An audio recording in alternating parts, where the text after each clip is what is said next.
Syria's deposed president Bashar al-Assad fled to Moscow on Sunday, according to Russian state news, after his regime crumbled under the weight of the armed Islamist group Hayat Tahrir al-Sham. Iran's foreign minister said Sunday that Assad was stunned by the state of his own army when Iranian advisors warned him of the problems in recent days. Influential neighbors called for a peaceful transition as Western leaders hailed Assad's fall with caution and called for regional stability.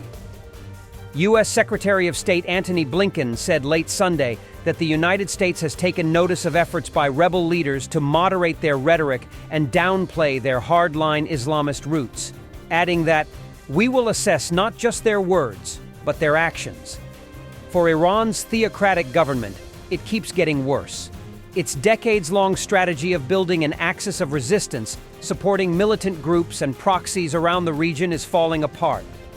First came the crushing Israeli campaign in Gaza, triggered by the October 7, 2023, attack on Israel by Iranian-backed Hamas.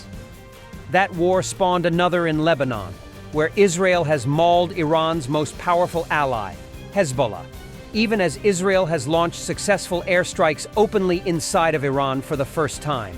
And now Iran's longtime stalwart ally and client in Syria, President Bashar Assad, is gone. As dawn broke Sunday, rebel forces completed a lightning offensive by seizing the ancient capital of Damascus and tearing down symbols of more than 50 years of Assad's rule over the Mideast crossroads. Ali Akbar Velayati, a key advisor to Iran's supreme leader Ayatollah Ali Khamenei, once called Assad and Syria the golden ring of the resistance chain in the region. Without the Syrian government, this chain will break, and the resistance against Israel and its supporters will be weakened. That break in the chain is literal.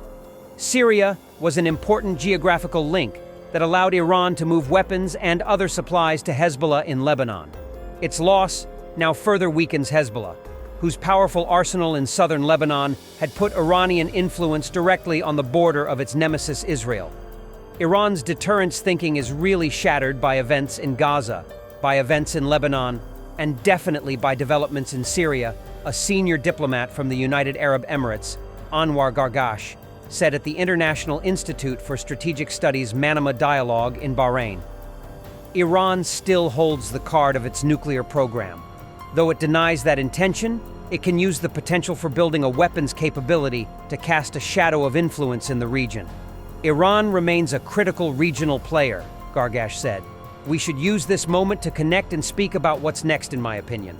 It's a dramatic reversal in Iran's regional might. Only a few years ago, the Islamic Republic loomed ascendant across the wider Middle East. Its axis of resistance was at a zenith. Hezbollah in Lebanon stood up against Israel. Assad appeared to have weathered an Arab Spring uprising turned civil war. Iraqi insurgents killed U.S. troops with Iranian-designed roadside bombs. Yemen's Houthi rebels fought a Saudi-led coalition to a stalemate. Syria, at the crossroads, played a vital role. Early in Syria's civil war, when it appeared Assad might be overthrown, Iran and its ally, Hezbollah, rushed fighters to support him in the name of defending Shiite shrines in Syria.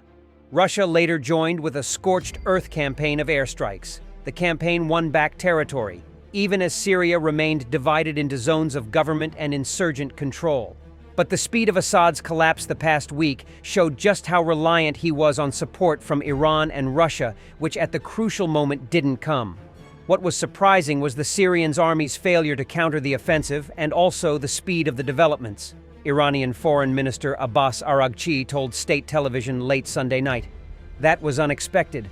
Russia remains mired in Ukraine years after launching a full-scale invasion there in 2022. For Iran, international sanctions over its advancing nuclear program have ground down its economy.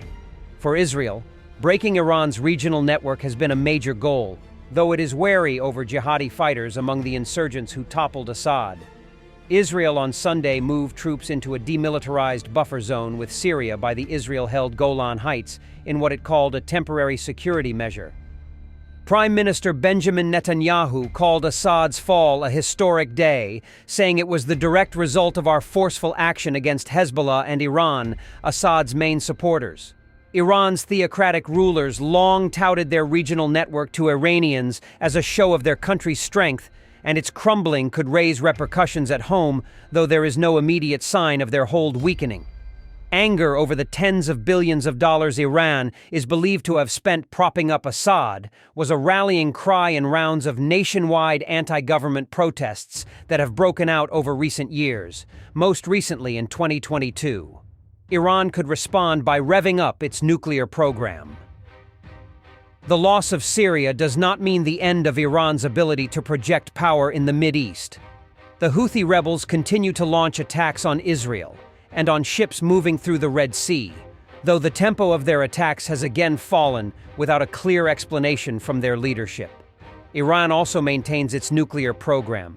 While insisting it enriches uranium for peaceful purposes, Western intelligence agencies and the International Atomic Energy Agency say Iran had an organized nuclear weapons program until 2003.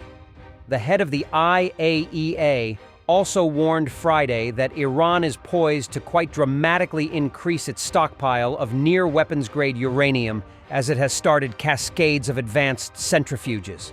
If Iran would develop nuclear weapons, that would be a great blow to the international non-proliferation regime, said Thanos Dokos, Greece's national security advisor in Bahrain.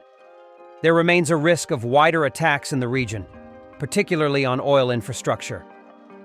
An attack in 2019, initially claimed by the Houthis, but later assessed by experts to have been carried out by Iran, temporarily halved Saudi Arabia's production of oil. If, as a result of escalation, there are attacks against the energy infrastructure of Iran or Saudi Arabia, that would be bad news for the global oil supply, Dokos warned. Whatever happens next, Iran will need to make the decision weighing the problems it faces at both home and abroad. Whereas stability is a difficult commodity to export, instability can travel very fast, which is why stability in the Middle East is very important for all of us, Dokos said. And the new Syrian flag already goes up in the Syrian embassy in Moscow. Not even the people got changed. You will see that Moscow will soon recognize the new Syrian government as well, in hopes to appease the new leader. Many will ask, how is this even possible? It is possible because of Russia's nihilistic cynicism. There are no red lines. What was yesterday a commandment is tomorrow something for the trash bin.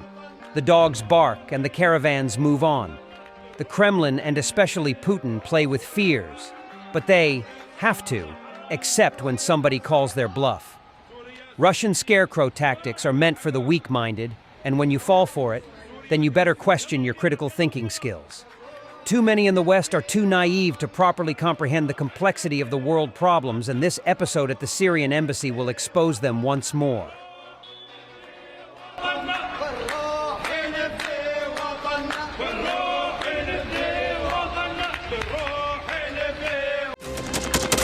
Thanks for watching, and don't forget to subscribe. Also, if you want to support Warthog Defense, please become our member and get early access to new videos, exclusive members-only videos, and become administrator in comment section. The membership link is in the description. Rescues every day. We had a guy last week at 6 rescues in 6 days. You know, he's doing the job every day.